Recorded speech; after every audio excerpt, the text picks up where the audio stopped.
Welcome to this new video.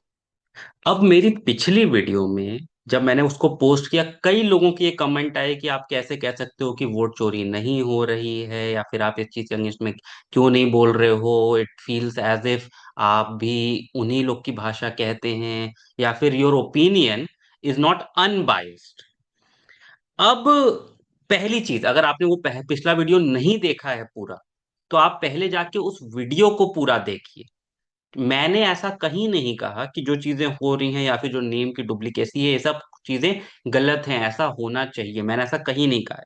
मैं खुद मानता हूं कि बहुत सारी चीजें ऐसी रही हैं जो कि इलेक्शन कमीशन ने गलतियां की हैं। इसीलिए मेरा ये कहना है, इसीलिए एसआईआर बहुत ज्यादा जरूरी है। अब उस पे खैर कुछ कमेंट ये भी आए कि एसआईआर फिर आपने 2014 में क्यों नहीं करवाया। पहली चीज, 2014 में अब एसआईआर कब करवाना है, पहली चीज ये इलेक्शन कमीशन का डिसीजन होता है, ना कि किसी गवर्नमेंट का। इलेक्शन कमीशन ऑब्वियसली एक इंडिपेंडेंट बॉडी है अंडर आर्टिकल 324। बट ऑब्वियसली अब कई लोगों का कहना क्या होता है कि ये कहने के लिए है कि इलेक्शन कमीशन एक इंडिपेंडेंट बॉडी है, पर रूलिंग गवर्नमेंट हमेशा उसको कंट्रोल करती है। बिल्कुल मैं मानता हूं कि अक्सर ऐसा होता है कि रूलिंग गवर्नमेंट्स कंट्रोल करती आई हैं इलेक्शन कमीशन को, और ऐसा सदियों से होता चला आया है। ऐसा नहीं है कि ये बस बीजेपी की गवर्नमेंट है जो कि कंट्रोल कर रही है, और इससे पहले की जो कांग्रेस की गवर्नमेंट्स रही हैं उन्होंने इलेक्शन कमीशन को ना कंट्रोल किया और ना कंट्रोल करने की कोशिश की। ऐसा नहीं रहा। तो हम सोनली एक पर्टिकुलर पार्टी को ब्लेम नहीं कर सकते हैं। फर्दर मोर, 2014 में जब इलेक्शन हो रहे थे तो उससे पहले कांग्रेस की गवर्नमेंट थी। तो अगर ये रिवीजन करवाना भी था तो ये कांग्रेस की गवर्नमेंट को कराना चाहिए था। तो इसके लिए current ruling government BJP government को ब्लेम नहीं किया जा सकता। पर बहुत क्योंकि एलिगेशंस आ रहे थे वोट चोरी के ऊपर, तो मैंने सोचा क्यों ना एक वीडियो बनाया जाए जिसमें इस बात को डिस्कस किया जाए, क्योंकि ये एलिगेशन जो है ना वोट चोरी के, ये काफी लंबे समय से लगते आए हैं। पहले इस चीज पे लगते थे कि ईवीएम्स हैक्ड हैं, और अब दूसरे फॉर्म में लग रहे हैं कि आपने वोटर लिस्ट में टैंपरिंग कर दी। ईवीएम हैक का नाटक बहुत टाइम चला था, और इसके लिए अब मैं तो एक वकील आदमी हूं, मैं पॉलिटिकल चीजों में ना जाकर के मैं सिर्फ कोर्ट के चीजों के हिसाब से बताता हूँ। एक केस फाइल किया गया था by association for democratic reforms. अब ज्यादातर लोग ये अब ऑलरेडी जानते होंगे कि एसोसिएशन फॉर डेमोक्रेटिक रिफॉर्म्स या फिर एडीआर, ये senior advocate mister Prashant Bhushan की एनजीओ है जो कि अलग अलग टाइप के केसेस फाइल करते रहती है। अब इन्होंने एक केस फाइल किया था against election commission of India. इसका रिट पिटिशन सिविल नंबर था 434 ऑफ 2023। आप लोग में से कोई भी इसको सुप्रीम कोर्ट की वेबसाइट से डाउनलोड करके चेक कर सकते हैं कि क्या चीजें जो मैं कह रहा हूँ वो सही है या फिर मैं झूठ बोल रहा हूँ, आप चीजें देख सकते हैं। अब इस केस का जजमेंट आया था ऑन 26 अप्रैल 2024 को by justice Sanjiv Khanna and justice Dipankar Datta. Prayer क्या की गई थी इसमें? पहला चीज कि बैलेट सिस्टम को, वो पेपर बैलेट सिस्टम जहां पे आप पेपर पे ठप्पा लगा करके उसको फोल्ड करके बैलेट्स में डालते थे, उस सिस्टम को वापस लाया जाए। दूसरा, कि जो वीवीपैट के प्रिंटेड स्लिप होते हैं वो वोटर को दिया जाए। वीवीपैट क्या होता है? Voter verifiable paper audit trail. मतलब ये सिंपल लैंग्वेज में, जब आप वोट देने जाते हैं तो एक प्रिंट करके चीज निकल के आती है, इसमें ये सिंबल बना होता है कि आपने किसको, किस पार्टी को वोट दिया। अब इनका कहना था कि वो भी दिया जाए। फिर कहना था कि हर एक जगह पे 100% काउंटिंग हो ऑफ दी वीवीपैट स्लिप। ठीक है, मतलब कि जो भी वीवीपैट की स्लिप्स आई हैं आप ईवीएम के थ्रू में वोट की काउंटिंग ना करके वीवीपैट स्लिप्स को भी काउंट करें। और आखिरी प्रेयर क्या थी कि जो वीवीपैट स्लिप्स, जो वीवीपैट मशीन है, तो उसका जो ग्लास विंडो होता है वो ट्रांसलूसेंट है, उसको ट्रांसपेरेंट किया जाए ट्रांसलूसेंट की जगह। अब ये सब प्रेयर लेकर के फाइल किया गया एक रिट पिटिशन सुप्रीम कोर्ट के सामने। ये बहुत ही ब्यूटीफुली रिटन जजमेंट है by justice Sanjiv Khanna and justice Dipankar Datta. इसमें पहले जस्टिस संजीव खन्ना हिस्ट्री बताते हैं अबाउट ईवीएम मशीन्स। बताते हैं कि पहली बार 1982 के केरला बाई इलेक्शंस में ईवीएम्स का यूज किया गया था। और जहां तक जनरल इलेक्शंस की बात है, सिंस 2004 जनरल इलेक्शंस लगातार ईवीएम्स को यूज में लाया जा रहा है। और एक बात का ध्यान रखिए कि 2004 के जनरल इलेक्शंस में कांग्रेस पार्टी जीती थी। उससे पहले बीजेपी सरकार में थी, बीजेपी इलेक्शन हारी और कांग्रेस पार्टी इलेक्शन जीत गई। एंड इवन उसके अगले साल का इलेक्शन 2009 के जनरल इलेक्शंस में भी कांग्रेस को ही जीत मिली थी। ठीक है। अब ये 2004 से जनरल इलेक्शंस में अडॉप्ट कर लिया गया, 1982 में पहली बार यूज किया गया था। जो वीवीपैट मशीन्स थी वो पहली बार ईयर 2014 में इंट्रोड्यूस की गई। मतलब वो जनरल इलेक्शन जिसमें बीजेपी जीत करके वापस आई और मोदी गवर्नमेंट का फर्स्ट टर्म इंट्रोड्यूस हुआ, तो उस इलेक्शंस में पहली बार वीवीपैट मशीन्स को यूज किया गया था। और ये यूज किस वजह से किया गया? क्योंकि एक केस फाइल हुआ था सुप्रीम कोर्ट के सामने, Subramanian Swamy versus election commission of India की साइटेशन है 2013 10 500, जिसमें सुप्रीम कोर्ट ने बोला कि भाई आप वीवीपैट मशीन्स को इंट्रोड्यूस करिए। तो इलेक्शन कमीशन ने अकॉर्डिंगली वीवीपैट मशीन्स को इंट्रोड्यूस कर दिया। सब्सिक्वेंटली वीवीपैट मशीन्स की नंबर बढ़ाई गई। ये कर दिया गया कि अब 5 ईवीएम्स में, हर एक असेंबली कॉन्स्टिट्यूएंसी में कम से कम 5 ईवीएम से वीवीपैट मशीन को लगाया जाएगा। ये भी सुप्रीम कोर्ट के ऑर्डर से हुआ, N Chandrababu Naidu versus union of India के जजमेंट से। ठीक है। अब ये चीज हो गई। अब ये सब के बाद में एक और इसके बाद में कई पिटीशंस फाइल होती रही, कई पिटीशंस लगातार फाइल होती रही, ये बोलते हुए कि भाई बैलेट पेपर सिस्टम को वापस लाइए और ईवीएम सिस्टम को अबॉलिश करिए, क्योंकि ईवीएम सिस्टम में बहुत ज्यादा दोष है, स्कैम होते हैं, हैक कर लिया जाता है, चोरी की जाती है। बट सुप्रीम कोर्ट ने कंटिन्यूअसली उन सारे केसेस को डिसमिस किया, ये कहते हुए कि ये सारे के सारे बेसलेस हैं और बिना किसी एक भी सिंगल पीस ऑफ एविडेंस के हैं।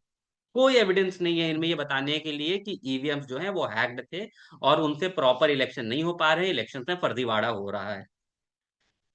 पर इस केस में सुप्रीम कोर्ट ने बोला कि क्योंकि इतने लंबे टाइम से बार बार आवाजें उठाई जा रही है, बोला जा रहा है, शक पैदा किया जा रहा है ईवीएम के खिलाफ, इंडिया के इलेक्शंस के खिलाफ में, हम चाहें तो इस रिट पिटिशन को हम लोग पिछले डिसाइडेड केसेस के बेसिस पे एक वर्ड में खत्म कर सकते हैं कि भाई द केस इज डिसमिस्ड, क्योंकि ये matter already stand decided.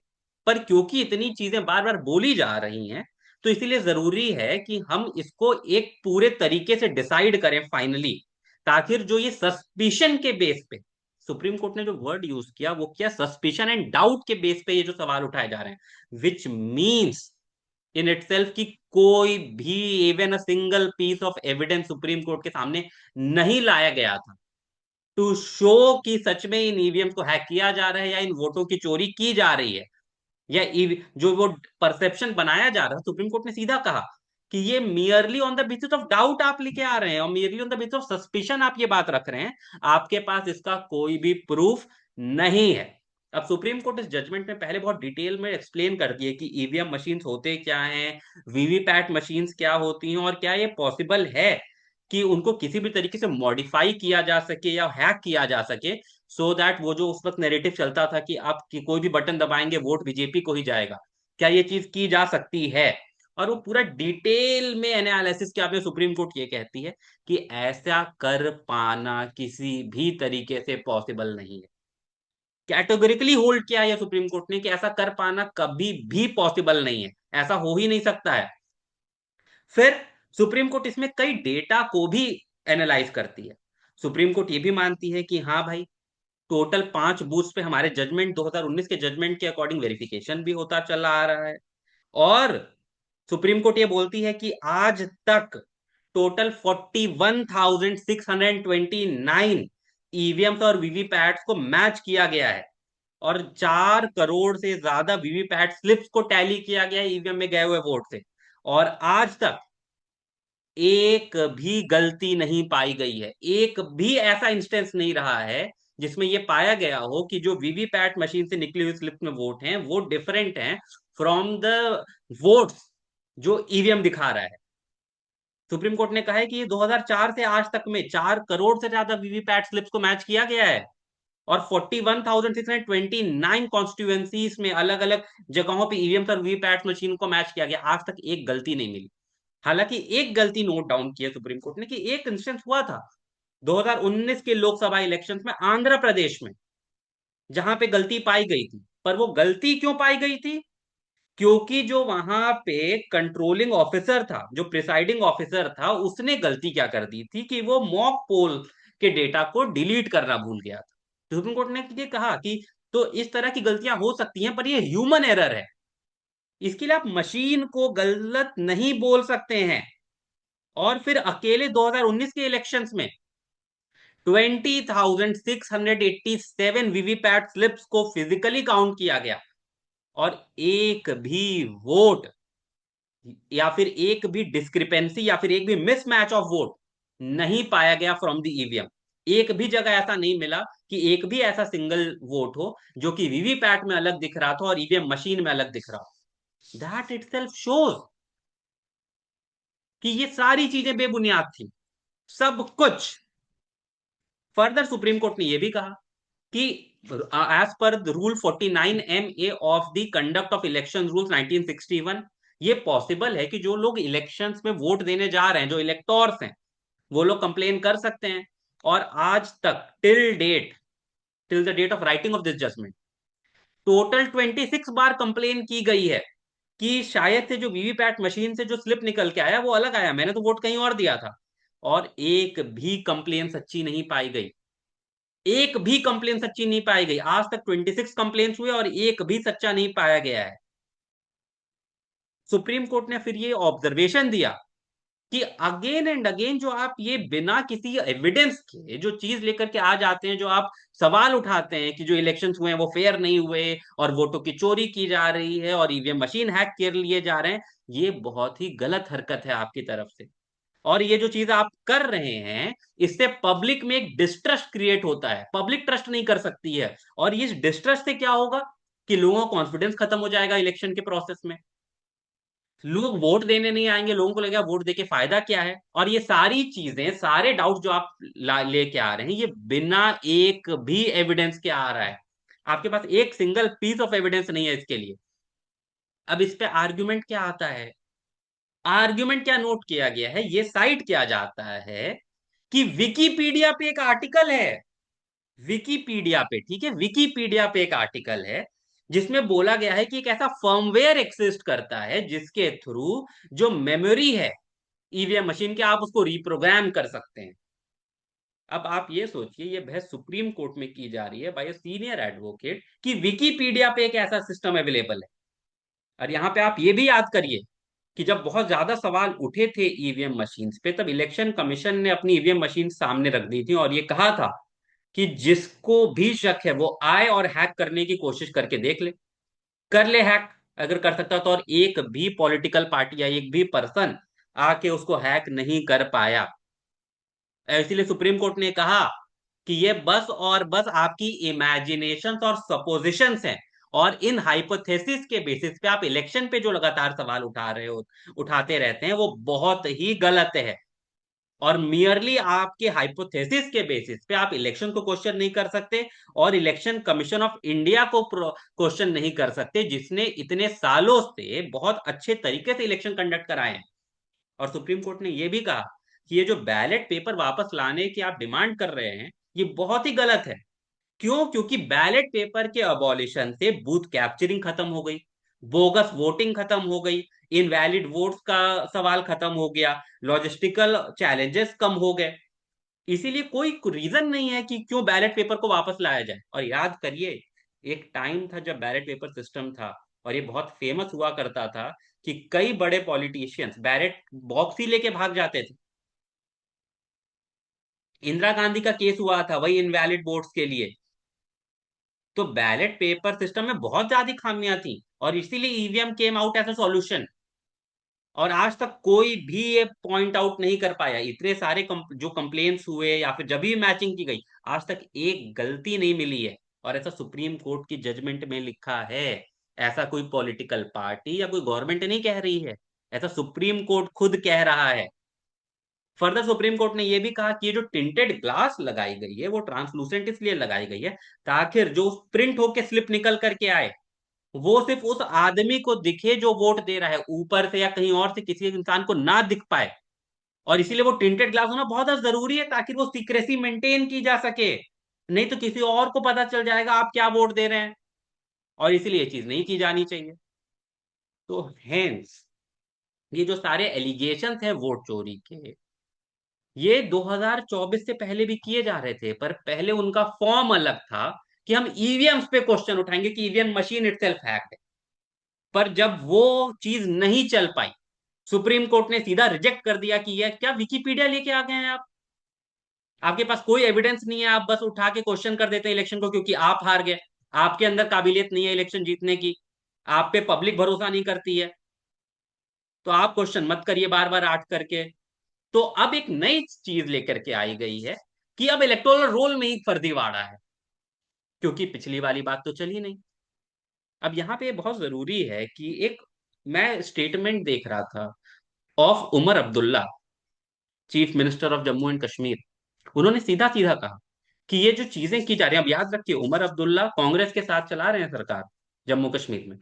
Umar Abdullah ने साफ साफ कहा कि ये जो बार बार चीजें लाई जाती हैं कि इलेक्शन रिग्ड हैं, वोट चोरी होती है, ये बहुत गलत है। ऐसा कहीं नहीं होता है, आप जहां पे हारे हैं वो आप अपनी खामियों की वजह से हार रहे हैं। क्योंकि अगर इलेक्शन रिग ही करने होते तो बीजेपी के लिए तो बहुत आसान था कि जिन स्टेट्स में वो हारे हैं वहां भी इलेक्शन रिग करके जीत सकते थे। तो फिर जहां पे आप जीत जाएं वहां पे इलेक्शन रिग्ड नहीं है, पर जहां पे आप हार गए वहां पे इलेक्शन रिग्ड है। That shows that you are a bad loser and you don't deserve to ever come into power. Omar Abdullah ने ये बात भी सीधा सीधा कही कि वो चाहते तो कश्मीर में उमर अब्दुल्ला की पार्टी ने बहुत सीटें जीती, ऑलमोस्ट क्लीन स्वीप था कश्मीर में। जम्मू में बीजेपी ने काफी सीटें जीती। उमर अब्दुल्ला ने साफ साफ कहा कि ये हमारी एक्सपेक्टेशन से भी ज्यादा सीट हमने जीती, हमने भी इतनी सीटें एक्सपेक्ट नहीं की थी। तो बीजेपी चाहती तो इजीली कुछ सीटें कश्मीर से उठा करके किसी और पार्टी को जिता देती अगर वो रिग कर पाते इलेक्शन तो, और किसी को शक भी नहीं होता क्योंकि हम इतनी सीटें जीतेंगे, हमें खुद नहीं भरोसा था। तो आप कैसे क्वेश्चन कर रहे हैं कि इलेक्शन रिग्ड है? ये सारी जो चीजें बोली जा रही हैं कि ये ना इलेक्शन रिग कर दिए जाते हैं, ये चीजें पहले भी की जाती थी। पहले फॉर्म था कि आप ईवीएम पे क्वेश्चन उठाएं, पर जब आप सुप्रीम कोर्ट में कुछ साबित नहीं कर पाए, आप कुछ बोल नहीं पाए, तो अब आपने इलेक्टोरल रोल की चीज लेके आई। दैट शोज कि आपके पास है कोई मुद्दे नहीं, आपको भी पता है आप इलेक्शन पक्का हारेंगे, बस आप बहाने पहले से तैयार रखना चाहते हैं। So that's it in this video. I hope आपको वीडियो पसंद आया हो। Do let me know your opinions. मैंने ये वीडियो सिर्फ और सिर्फ based on the supreme court judgment बनाई है, मैंने किसी और फैक्ट्स में नहीं गया हूं। बट आपको अगर लगता है कि कोई ऐसी चीज थी जो बहुत इंपॉर्टेंट थी और मेरे को उसको भी देखना चाहिए था, do let me know. Please like the video, subscribe करिए चैनल को जिससे मेरी बहुत हेल्प होगी। Thank you so much, see you in the next video.